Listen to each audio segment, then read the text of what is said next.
Alors bonjour à tous. L'art de la souffrance, c'est aussi l'art de transmuter. Et l'art de transmuter, c'est aussi l'art de passer outre les marécages de la vie. En effet, dans le monde, il y a beaucoup plus d'énergie négative que d'énergie positive.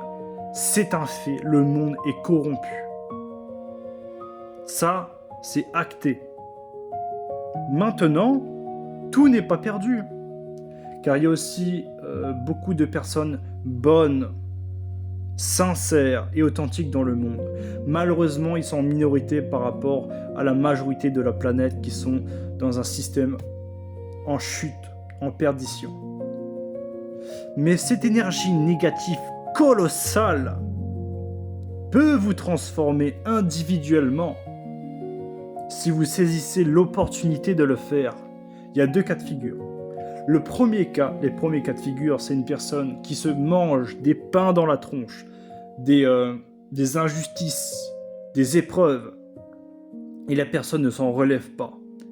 Finit dépressif, continue sa routine de vie et finit dépressif, n'a plus la joie de vivre, se sent seul, mélancolique, se sent abattu. Et l'autre personne qui, sur le coup, ne va pas rigoler, sur le coup va prendre cher. Mais après coup, avec le discernement, utilise cette énergie pour sa propre transmutation. Et ça, c'est très important. Et ça donne aussi une certaine niaque, une certaine volonté. Par exemple, les personnes qui ont un fort caractère, souvent, elles sont endurcies par la vie. Après, c'est à eux de savoir si elles auront un mauvais tempérament ou un tempérament équilibré. Être bienveillant avec les personnes qui sont bienveillants avec toi, et être plus ferme, être plus franche avec les personnes qui te manquent de respect, par exemple, ou les personnes qui te mentent. Et je dis à la vie m'envoie des épreuves. Sur le coup, je suis pas content contre lui. C'est normal, nous sommes humains. Quand on subit des épreuves, on sait pas d'où ça vient, et d'autant plus qu'elle a une forte poigne, d'accord, hein. C'est pas une petite claque, hein. Non, c'est vraiment des coups de poignard et tu remous le couteau dans la plaie. Sur le coup, ça fait pas du bien. Mais après coup, tu vois la réelle opportunité de transmutation. Autre chose que je voulais dire, c'est par rapport aux valeurs. Une personne qui a des valeurs, qui veut les défendre, et à un moment donné dans sa vie, elle sera découragée par certaines personnes qui auront des contre-vertus, des contre-valeurs, tu sais, comme l'orgueil, l'avidité, l'égoïsme maladif, la manipulation, les langues de vipère, le mensonge, mentir comme respire, la paresse ou je ne sais pas, toutes ces choses vont vous décourager à un moment donné de votre vie, la malveillance, tout ça. Mais comprenez que, quoi qu'il arrive, vous devez rester attaché à ces valeurs.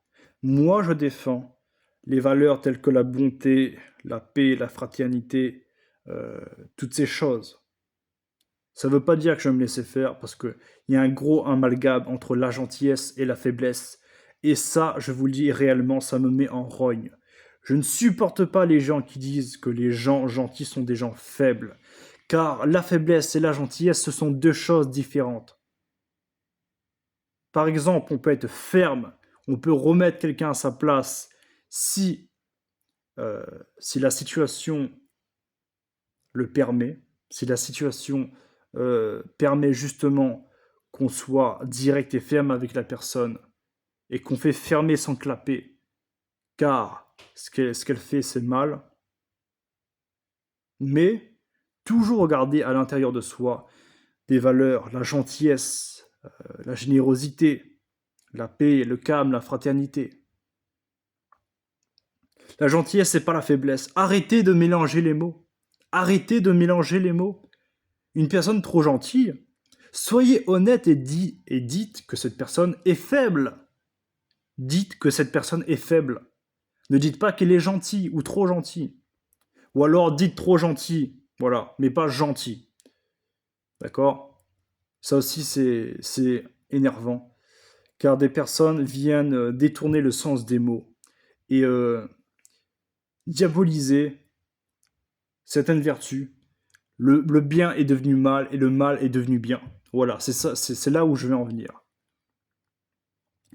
Ne dites pas que l'humilité, c'est des choses stupides, que la gentillesse, c'est de la faiblesse, que la générosité, c'est quelque chose de stupide également, parce que chacun pour soi, chacun pour sa peau, hein, n'est-ce pas? Toutes ces choses-là. Soyez courageux, les amis. Soyez courageux et ne vous laissez pas faire non plus, d'accord? Soyez d'un juste équilibre.